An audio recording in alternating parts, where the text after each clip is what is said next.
Voces del Periodista. El Club de Periodistas de México, con su brazo asistencial, la Fundación Antonio Sáenz de Miera y Feital, presenta Voces del Periodista. Conduce Celeste Sáenz de Miera. Comenzamos.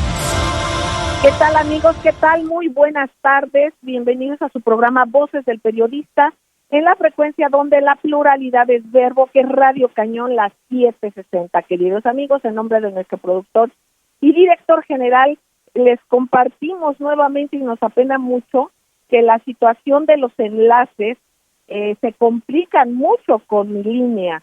No tiene nada que ver ABC Radio, desconozco que sea lo que está pasando ya desde hace unas semanas. Mi teléfono está perfecto, pero bueno, finalmente a alguien a lo mejor no le interesa mucho que platiquemos con ustedes. Entonces, vamos a arrancar.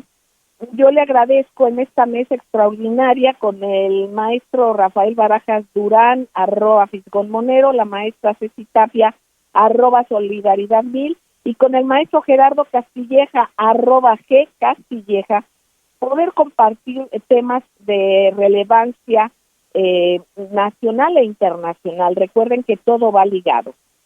Maestro querido Gerardo Castilleja, es un tema recurrente, precisamente lo tocábamos en una reunión con el profesor Michel Chossudovsky el día de ayer, y por el cual también les compartimos a ustedes que estamos organizando un foro con él, con el maestro Castilleja y con varias personalidades para que ustedes puedan estar ahí en el Templo de la Libertad, que es el Club de Periodistas de México, escuchándolos en directo. Podrían escucharlos, formular algunas dudas o preguntas que ustedes tengan. Va a ser un foro extraordinario.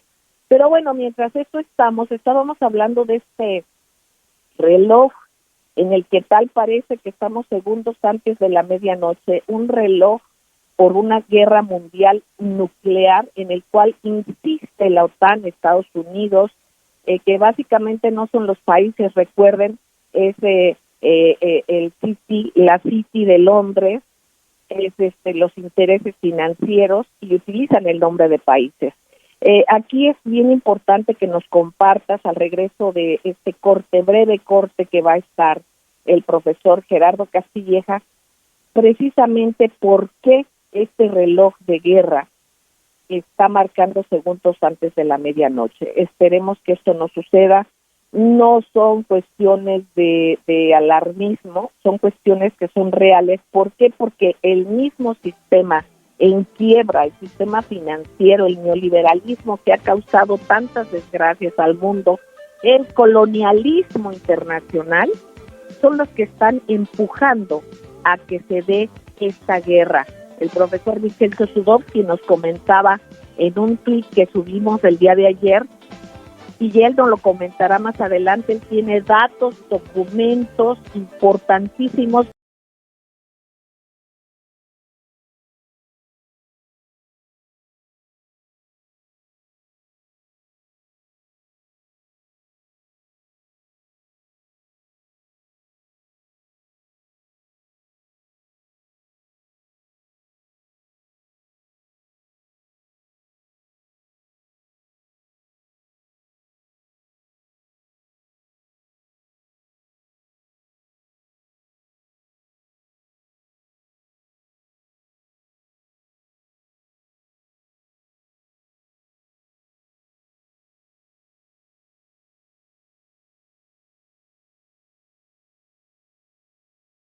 Gracias, queridos amigos, gracias por seguir con nosotros aquí, en donde usted constata que hay libertad de expresión, que hay derecho a las audiencias, que es Radio Cañón, las 760, queridos amigos. Algo pasa que cuando me quiero yo enlazar de mi celular, me cortan absolutamente las llamadas de mi celular, no sé de dónde, pero se cortan.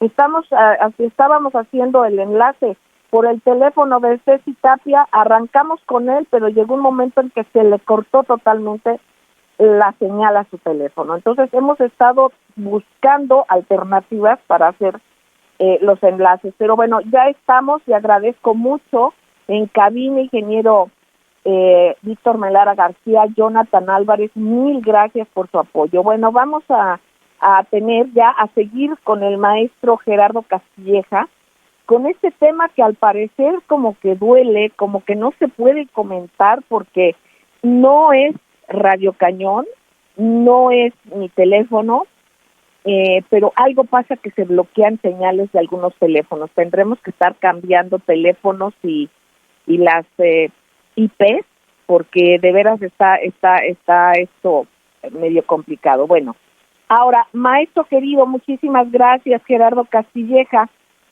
¿Por qué de este reloj a esta guerra que nadie queremos, que es una guerra de locura, que sería la tercera guerra, que ya sería nuclear? Porque ha habido otro tipo de guerras, pues de financieras, guerras híbridas, en fin, una serie de ejercicios que hacen los mismos intereses que ahora pretenden que se dé una guerra mundial nuclear, como si esto tuviera reversa. Desde sus búnkers que se han hecho y que luego presumen en algunos medios, creen que ahí van a poder sobrevivir.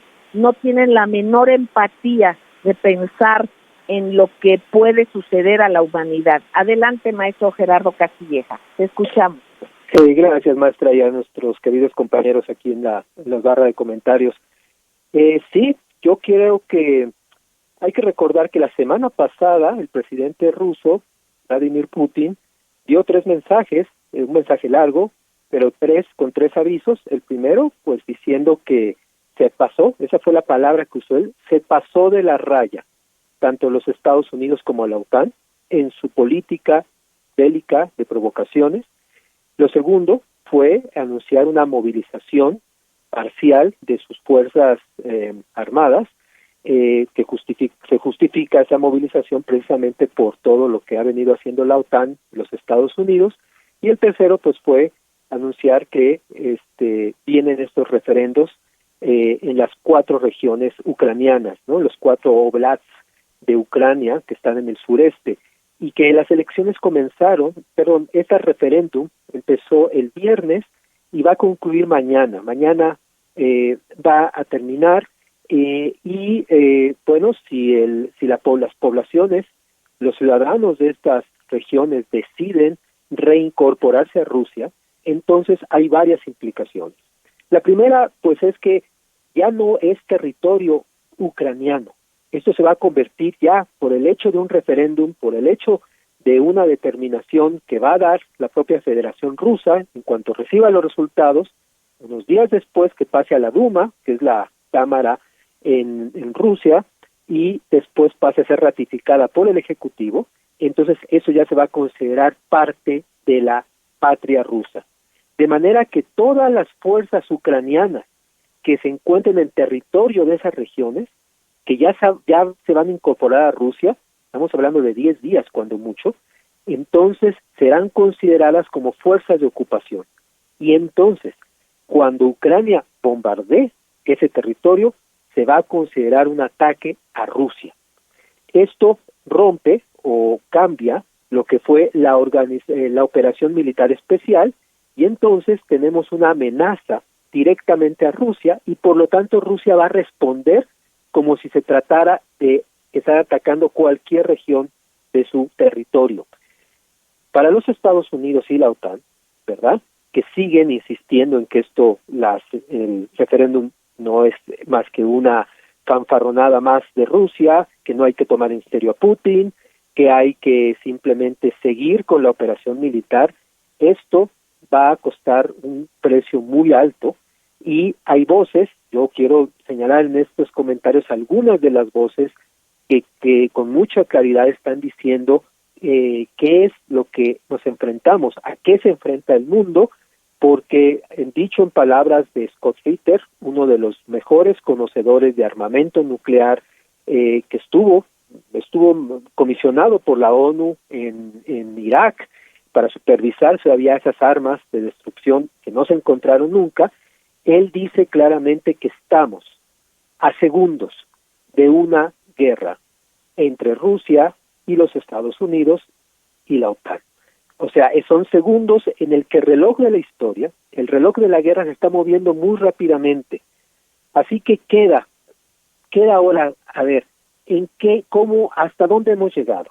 Hemos llegado a una loca carrera, ¿verdad? En donde la expansión irracional de la OTAN, simplemente por ocupar cada vez más cerca las fronteras con Rusia para acosarla, con toda esa política rusófoba y arrogantes como son los de la OTAN, están llevando al mundo, nos están llevando a uno de los momentos más riesgosos de la historia.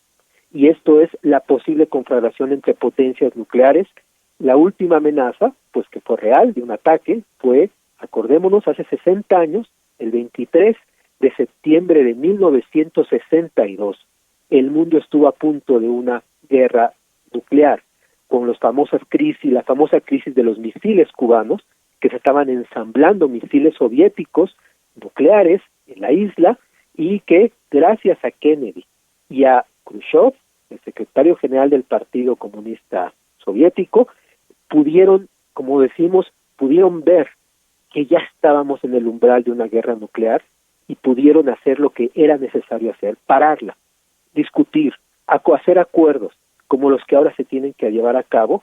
Y en el siguiente comentario quiero mostrarles lo que puede movilizarse ahora en el mundo debido a la gran cantidad de reacciones a esta posible amenaza, y que tenemos que extenderla, y que todo ciudadano que no esté realmente preocupado, pues es que no está entendiendo en qué mundo está parado. Tenemos que, como dice la maestra claramente, no esto es un amarillismo, pero es cuestión muy seria que se tiene que considerar con toda la frialdad, con toda la sensatez, de que la humanidad simplemente no puede darse ese lujo de dejar este momento en donde unos lunáticos, y no digo yo esa palabra nada más, lo está diciendo nada menos que el director de un diario suizo, dice, estamos realmente gobernados por lunáticos. En el siguiente corte voy a mencionar a qué lunático se refiere este periódico suizo, que está diciendo las cosas con bastante verdad. No todos los diarios tristemente lo hacen, ni todos los periodistas, pero sí hay excepciones, y por esa razón los foros que se hagan... Maestro querido, si quieres, tenemos 4 minutos todavía, si quieres, continúa. Muy bien. Bien, maestra, gracias. Pues nada menos que el periódico Weltwoche, no sé si esté bien pronunciado porque yo no sé alemán, pero Weltwoche es un periódico suizo, dice claramente que Annalena Baerbock, que es la ministra alemana del exterior, Biden, ¿verdad?, y el propio presidente suizo, que se llama Ignacio Cassis, dice, bueno, ellos son el tipo de lunáticos, ¿verdad?, en los cuales no se le está poniendo un límite a Zelensky con todos sus ejércitos nazis que están, no es que estén apenas atacando a la población, lo vienen haciendo casi una década, que han estado masacrando a la población ucraniana. Hay miles de testimonios, videos que muestran esa masacre que ha ocurrido a ojos del mundo por los últimos casi 9 años, y que tiene Europa, dice este director del periódico, Europa tiene que frenar a la administración Biden para poner un límite a esto, porque es una locura que lleguemos a una guerra nuclear contra Rusia, y no es porque Putin esté loco, sino porque no se está tomando en serio a los rusos. Hay muchos prejuicios arraigados contra Rusia, dice este periódico, quizá porque hay una ansia de poder, están autointoxicados, así lo llama por sus recursos y por sus enormes recursos naturales. Así es. Entonces, ¿cuál es la idea de Occidente? ¿Qué quieren hacer de Rusia? Bueno, la quieren partir en pedazos, balcanizar como lo hicieron con Yugoslavia, y una vez partida en pedazos, ¿verdad?, quitarles el asiento que tiene Rusia en el Consejo de Seguridad de la ONU y empezarse a dividir como en pequeños principados o feudos que los manipulen entre sí como lo hacen con los africanos, para apropiarse, como usted lo dice bien, maestra, apropiarse de sus recursos y que Rusia no pase a ser ningún rival ni ahora ni en ningún momento en el futuro. Esa es la misión que tienen para Rusia, pero resulta que Rusia no solamente es una nación con armas nucleares, sino que está cultural y económicamente afianzada a que ellos son una república y van a defenderla.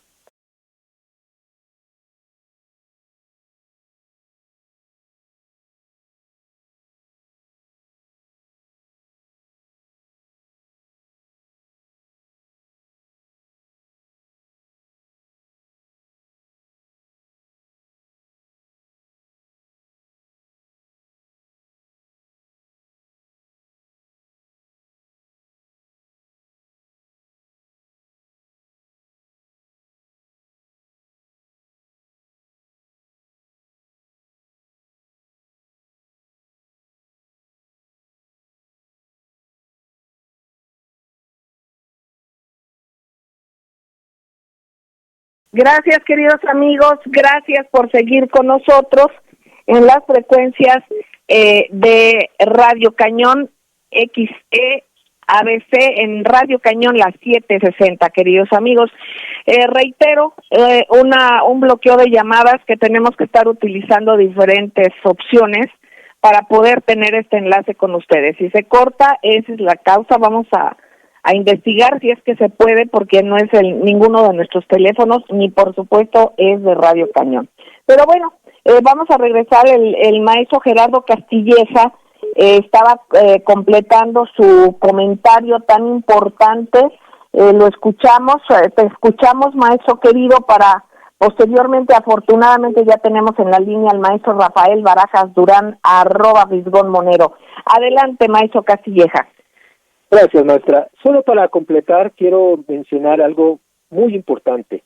El viceministro de Asuntos Exteriores de Rusia, Sergei Ryabkov, ha dicho algo que nos da una imagen de lo que están pensando en Occidente los militares. Él dijo que se están equipando los submarinos estadounidenses, que son de la clase Trident, son los submarinos nucleares de la Marina estadounidense, se están equipando con misiles que se llaman de ojivas de potencia reducida.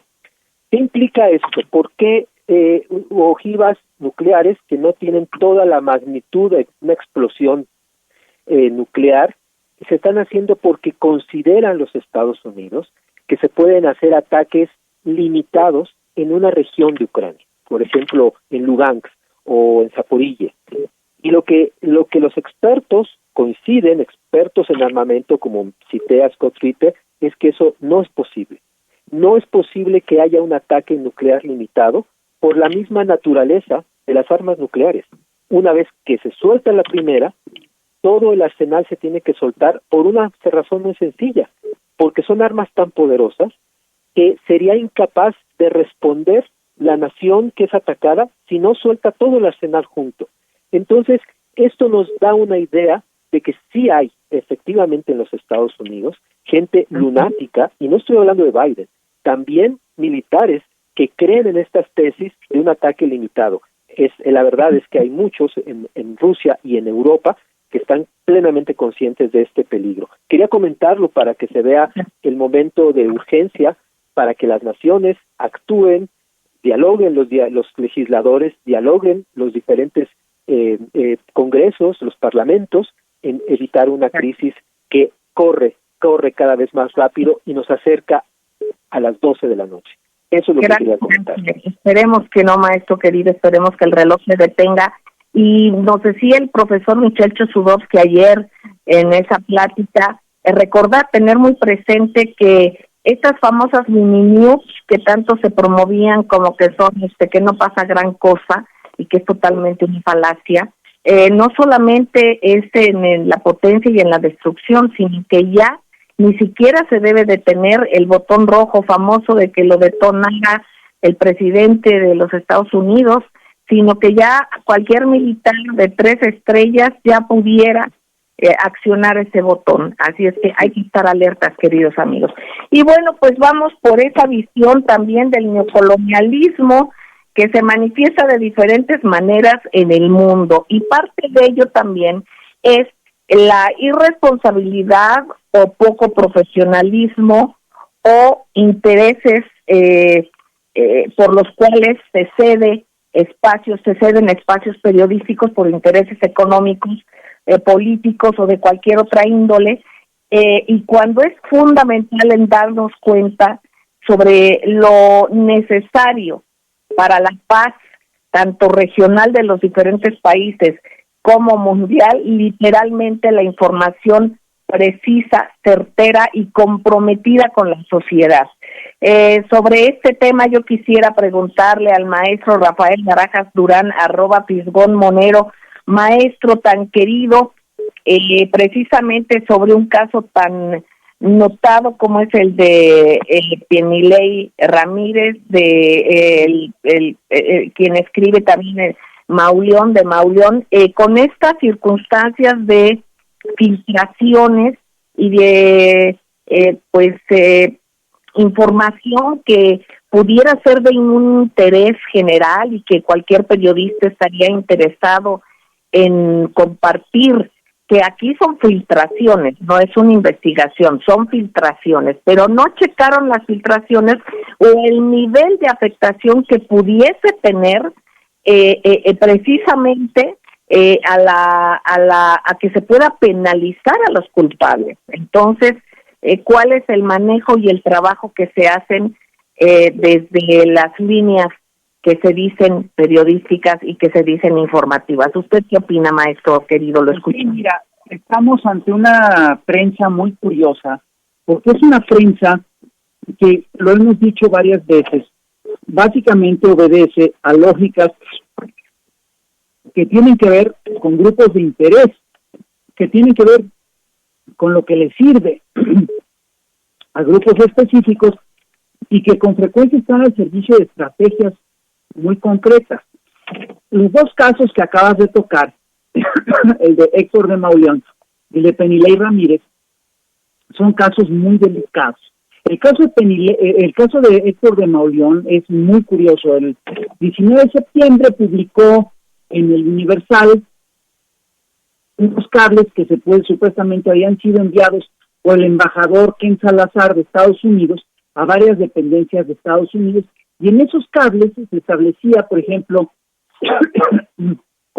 situaciones muy serias, ¿no? Por ejemplo, el hallazgo de una cuenta multimillonaria en Islas Vírgenes que favorecería a Américo Villarreal, o que estaría mandando a Américo Villarreal para financiar la campaña de Morena en el Estado de México, y el otro, un cable en el cual José Narro Céspedes habrían desaparecido dos marinos que el senador de Morena, José Narro Céspedes, habría utilizado para transferir dinero del narcotráfico. Si tú te fijas, el caso es muy delicado, las acusaciones son muy, muy serias, y es claro que una acusación de este tipo pues tiene que estar bien sustentada, ¿no? Y por supuesto que el tema era importante, en fin. Sin embargo, pues es claro que de Mauleón no revisó esta información, pues al día siguiente le preguntaron al embajador Ken Salazar si estos cables eran ciertos, y el embajador Ken Salazar dijo que estos cables no eran del gobierno de Estados Unidos, de ninguna manera.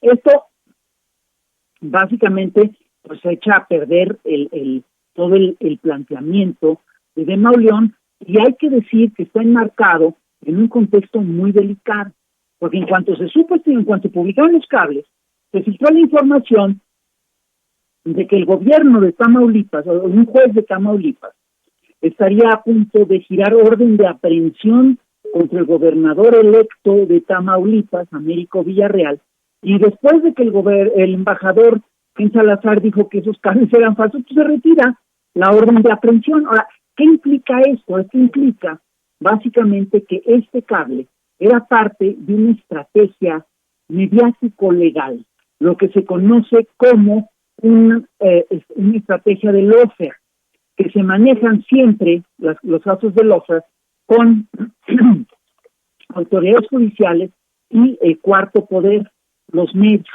Y son estrategias políticas que le sirven a grupos de interés.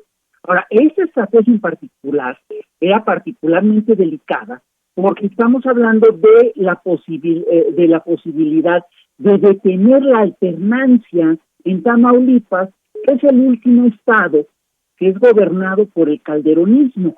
Entonces, sí, perdón, el tema es delicado porque deja ver que estamos ante un caso de lofa. Y hay que decir que Héctor de Mauleón después publica una columna supuestamente deslindándose, en la que en realidad no se disculpa. Termina preguntando, me equivoqué, me engañaron, ya se verá. Pero lo que es un hecho es que no se disculpa por haber publicado unos cables cuya autenticidad no verificó.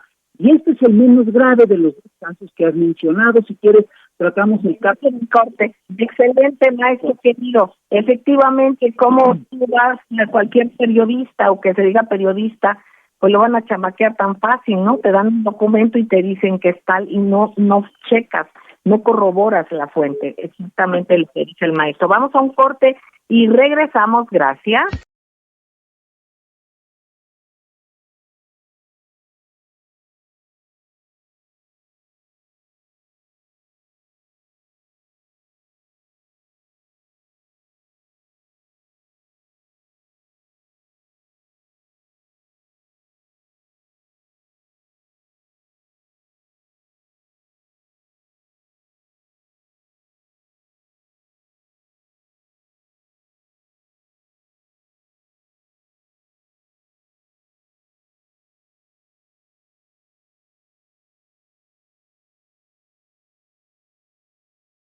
Gracias, queridos amigos, gracias por seguir en su programa Voces del Periodista en las frecuencias donde la pluralidad es verbo. Usted lo constata, esto es Radio Cañón, las 7:60, queridos amigos.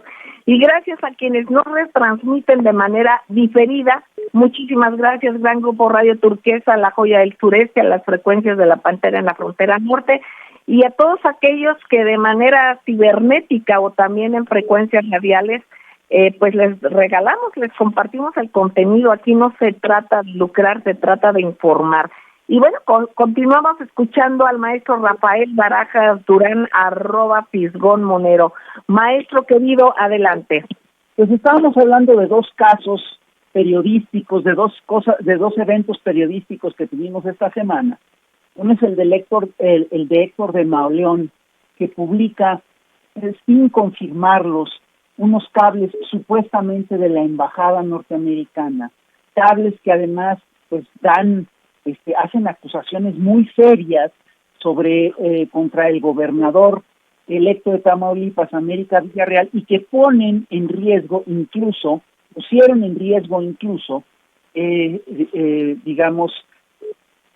la alternancia en Tamaulipas.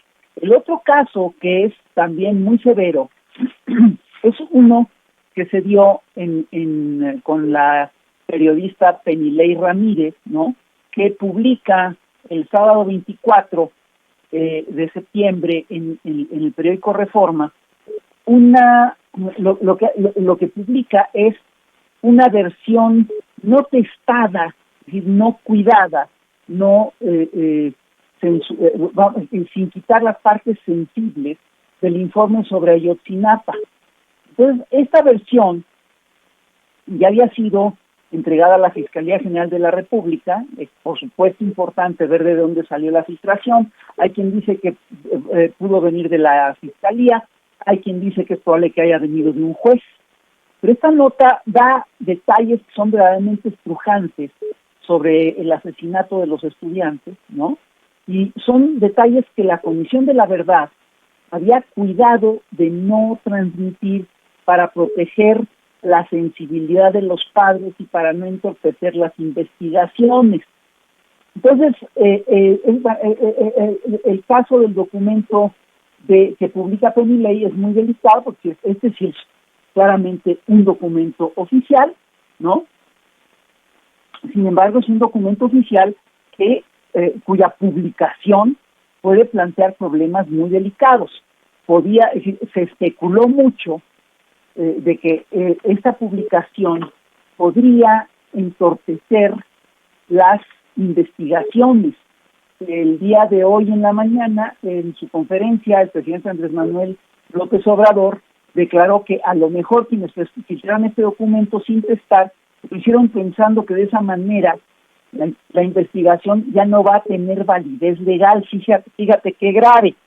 Había muy probablemente la intención de boicotear la investigación sobre el caso de Ayotzinapa, que es una de las investigaciones importantes de este sexenio, y entre otras cosas el cable revela, lo que es curioso es que Penilei revela como si fuera, y lo plantea como si fuera un hallazgo, ¿no? Como si fuera una novedad, esta cosa de que efectivamente participó el ejército en la desaparición de 6 de los muchachos. Ahora, perdón, esto no es ninguna novedad, es algo que ya se había revelado, incluso se había publicado a 8 columnas ya en La Jornada hace varias semanas, ¿no?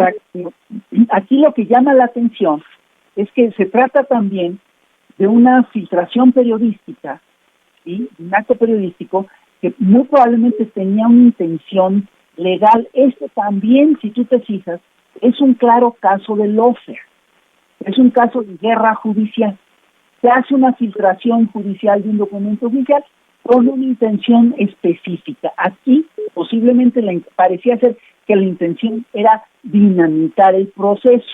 Ahora, López Obrador dice que no lo dinamita, me da mucha tranquilidad, pero, sí es increíble que se utilice la prensa con esta finalidad. No hay que olvidar nunca cómo funciona la guerra judicial, cómo funciona el lawfare. Son estrategias de desestabilización que se hacen contra un actor político específico y que suelen tener 2 grandes ramas o 2 estructuras. Por un lado, siempre en los casos del lawfare, se hace una estrategia de medios para desacreditar a un actor específico y por el otro se toman medidas legales para inhabilitarlo, ¿no? De esta manera se cierra una pinza. A veces, es decir, las medidas legales generalmente las toma pues el aparato judicial, un juez, es el caso de Lula, en el caso de Tomás, en el caso de Brasil, ¿no? También a veces opera el aparato mediático, el aparato judicial, y a veces opera también el aparato legislativo, como en el caso de Dilma Rousseff, ¿no? Pero es claramente una estrategia que busca desacreditar, desestabilizar y inhabilitar a un actor político específico. Y es verdaderamente, es demasiado casual que se hayan dado estas 2 acciones periodísticas en la misma semana. Se habla claramente de un uso, de que sí está muy viva esta estrategia y de que hay quien está asesorando a los periodistas. Estos periodistas, dudo que hayan actuado solos.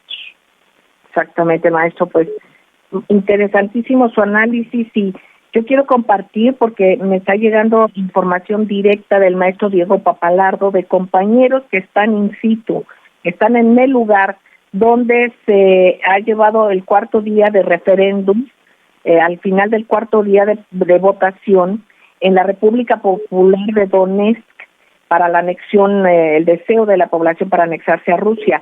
El resultado es en Donetsk es de el 86,89%. En la República Popular de Lugansk es el 83,61%. En la región de Zaporilla es el 66,43%. Y en la de Jersón es el 63,58%. Todas esas regiones formarán parte de Rusia y Moscú asumirá la protección de esos pueblos y territorios bajo la figura de operación militar contra terrorismo. La próxima semana, queridos amigos, podría ser maravillosa por posibles eventos en cuanto a que ojalá se escuche verdaderamente la voluntad del pueblo y hay quienes, pues la gente y los afines a la OTAN, al parecer tratan de descalificar esto, que es realmente democrático. Bueno, queridos amigos, yo le pediría a nuestra muy querida Ceci Tapia, @solidaridad1000, nos va a hacer un breve comentario, pero como siempre sustancioso. Ceci, querida, adelante. Claro que sí, querida Celeste, pues hay un tema que yo sí quiero comentar y es un tema muy importante.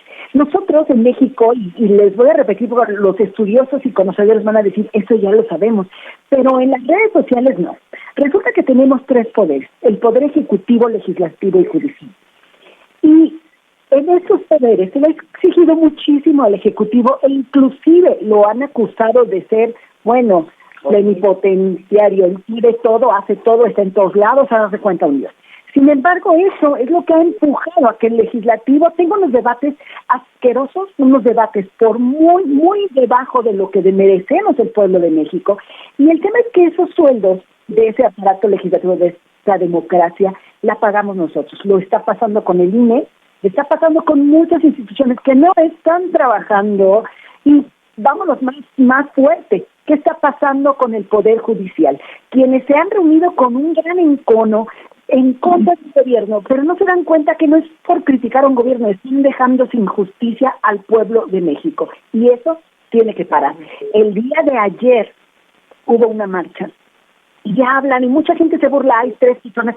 No, 3 personas, 5 personas, 10 las que fueran, no importa. El tema es, ¿en qué momento vamos a exigirle a la Suprema Corte de Justicia de la Nación, al Poder Legislativo y a todos esos ministerios corruptos que dejen de pedir dinero a las personas y hagan su trabajo por el cual la Federación lo paga con los impuestos de todos los mexicanos? El tema es quién va a tomar y quién le va a poner el cascabel al gato. Suprema Corte de Justicia de la Nación. ¿A quién va a exigirle al Poder Legislativo y al Poder Judicial que haga lo que deben hacer? Porque no se vota por ellos, pero algo tenemos que empezar a hacer. Precisamente un tema fundamental, queridos amigos, y ojalá cuando ya se vengan los posibles suspirantes o aspirantes a la presidencia de la República puedan presentar, digamos, una especie de terna con la que se comprometan, con quién se acompañarían,